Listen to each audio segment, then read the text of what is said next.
100 years ago, Nikola Tesla discovered a healing technology that threatened the entire pharmaceutical industry. The day he died, the government seized everything. For 100 years, this technology was hidden. Until now, plasma is back. Tesla Club, tzla.club.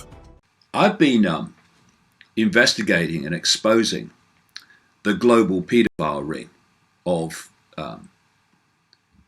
what you might call, not really, but it's what it's called, the elite of the world. And it is a global paedophile ring, not rings, in the end. The big one I'm talking about, the elite one. There are obviously aspects of it in different parts of the world, but in the end, it is part of one global ring.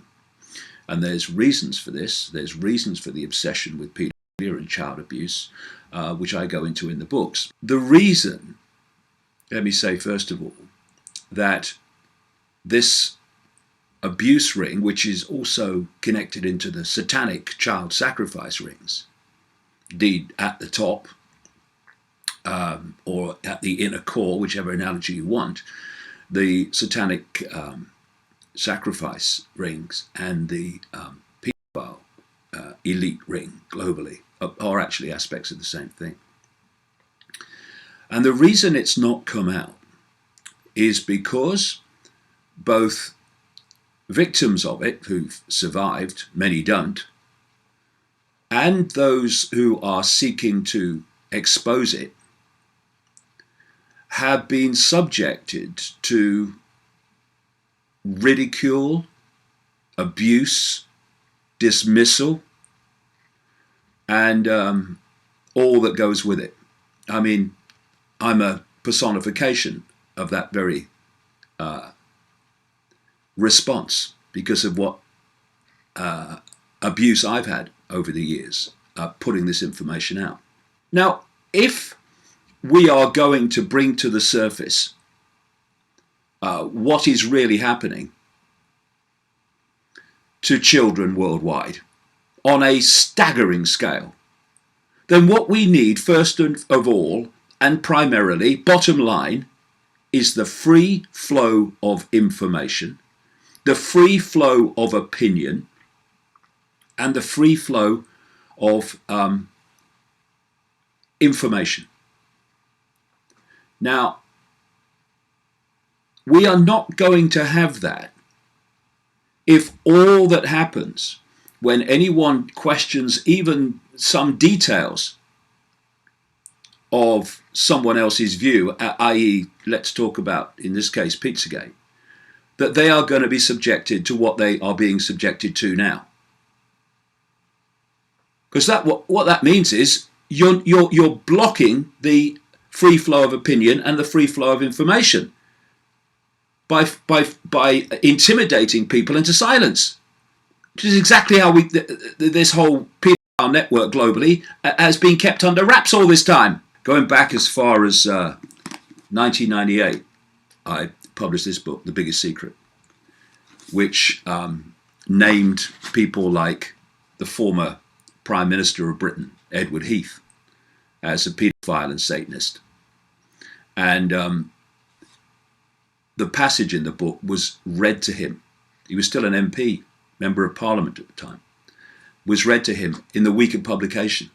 What did he do? Nothing. Why? Because it was true. And it took nearly 20 years for a police investigation triggered by other sources, not mine, to start into the child abuse allegations against Edward Heath. Of course, now, as with all aspects of this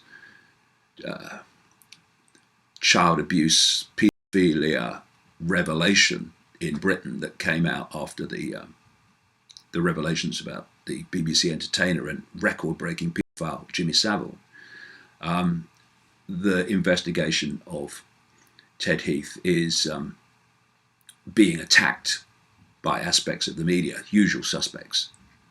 to try to kill that, as they did the same with killing investigations into Leon Britton, a Margaret Thatcher cabinet minister and Home Secretary, who I named in a later book,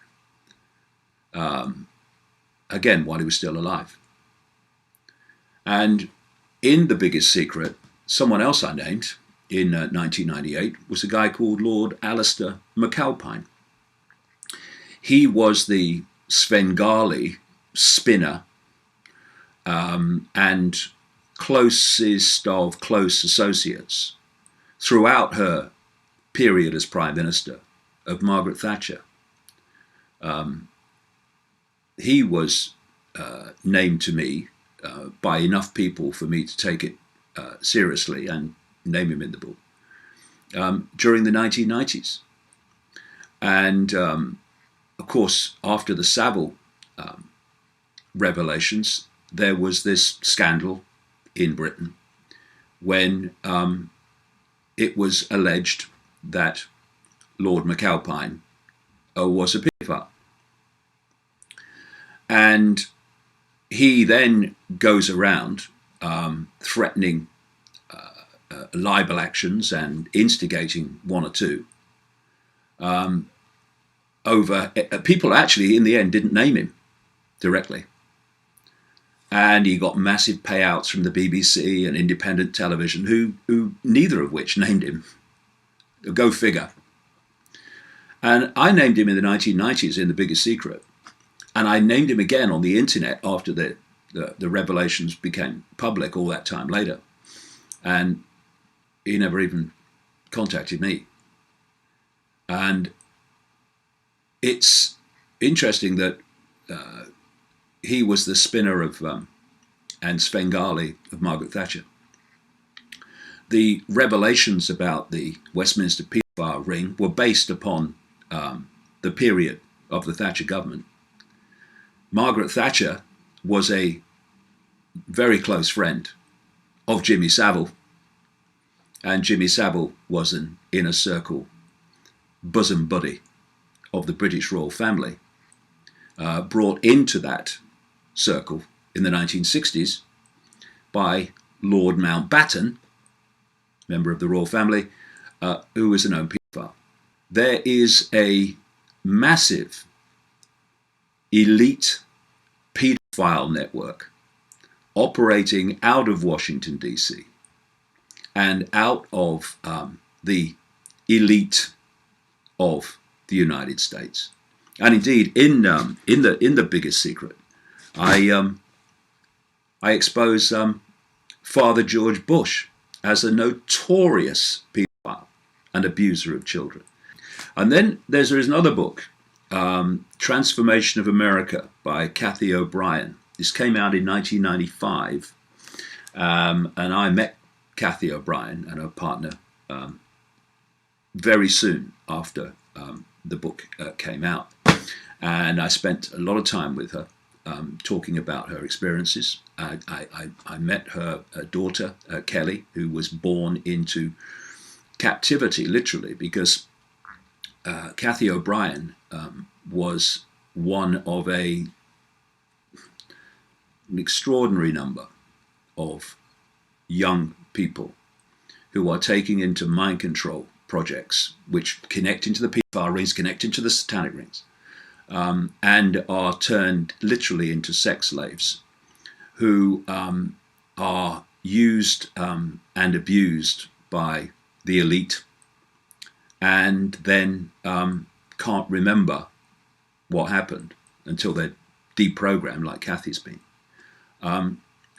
What happened, thus keeping the elite people safe from exposure. It's called trauma-based mind control, creating multiple personality disorder, known now as dissociative identity disorder. I talked about this and written about this at great length. And Kelly, Cathy's daughter, was born while Cathy was still in a government mind control project, a project known as Project Monarch, an elite part of a mind control operation in America that actually became public, called MK Ultra.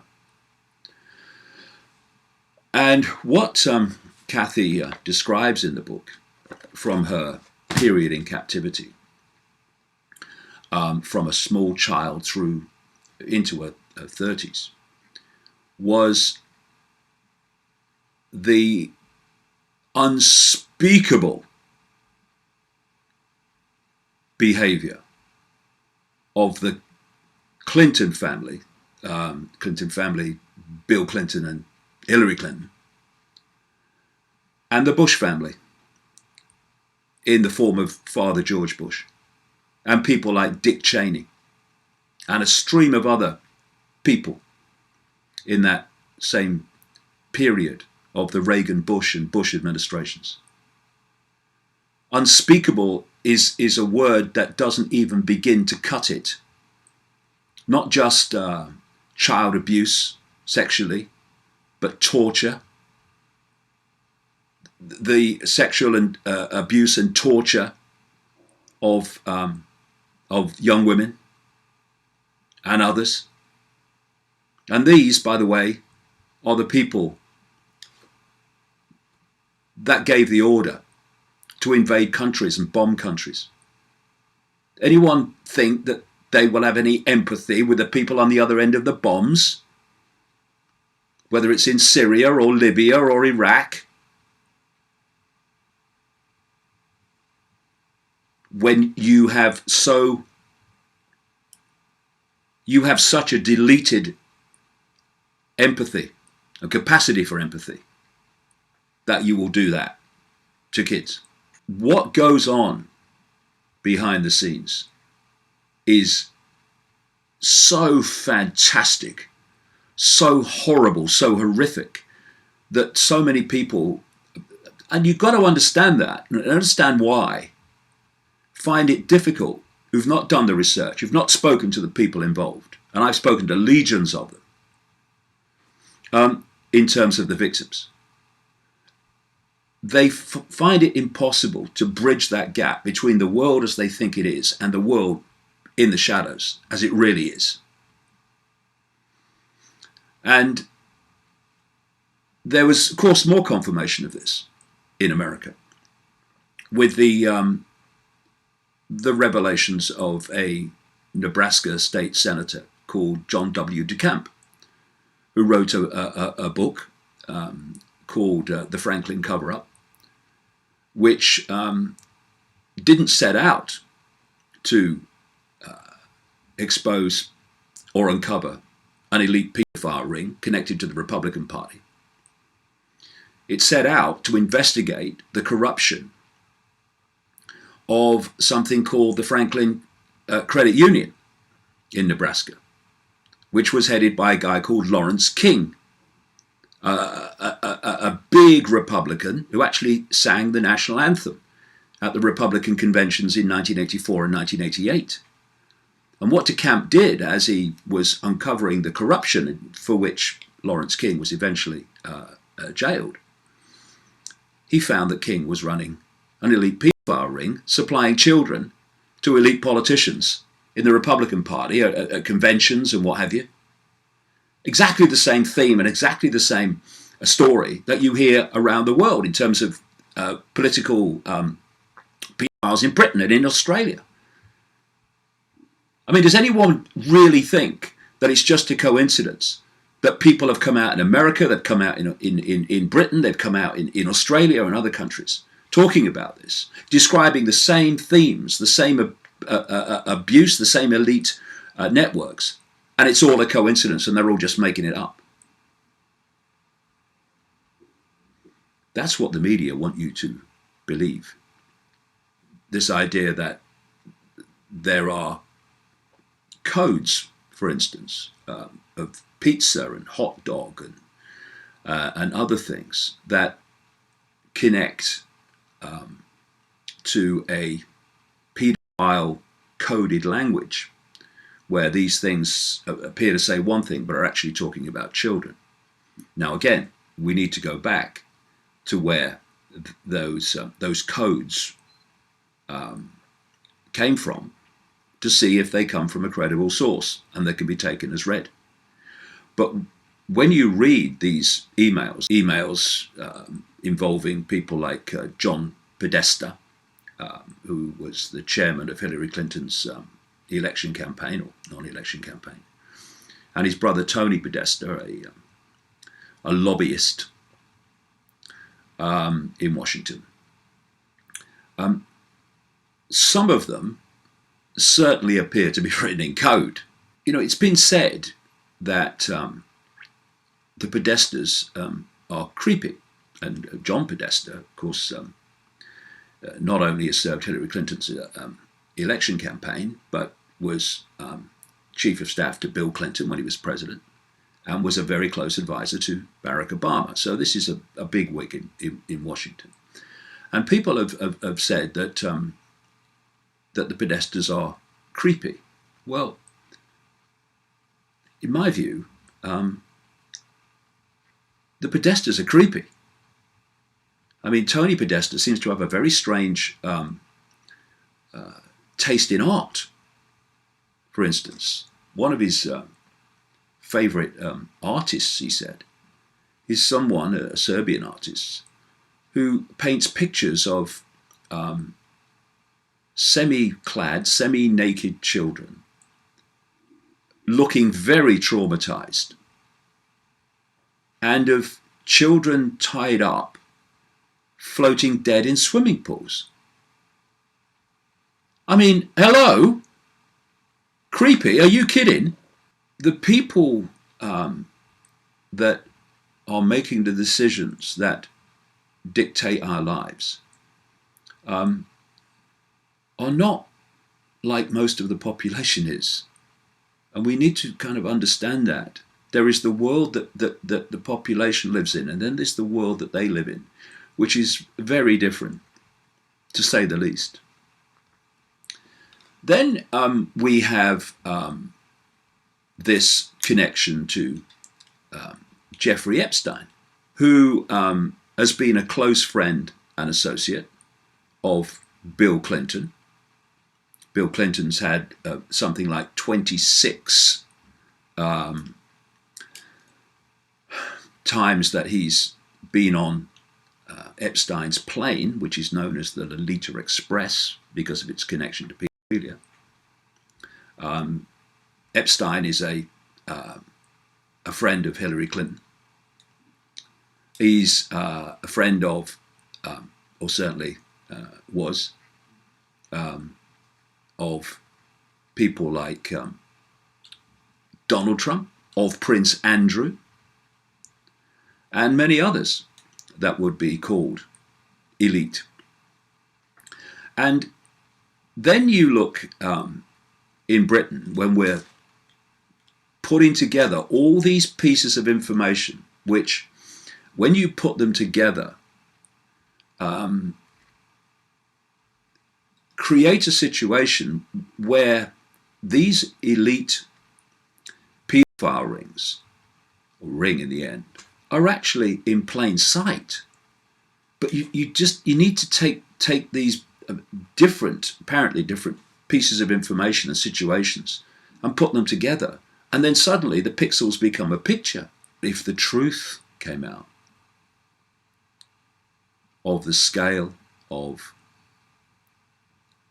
child abuse, child torture, child sacrifice, Satanism, involving some of the most famous political leaders, politicians, and connected people, if that came out, the system would fall, because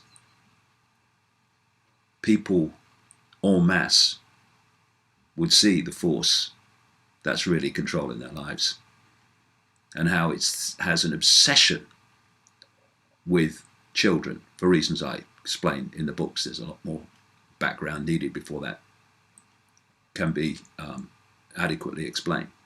And in the end, if the free flow of information is allowed to prevail, the truth will, indeed must, come out.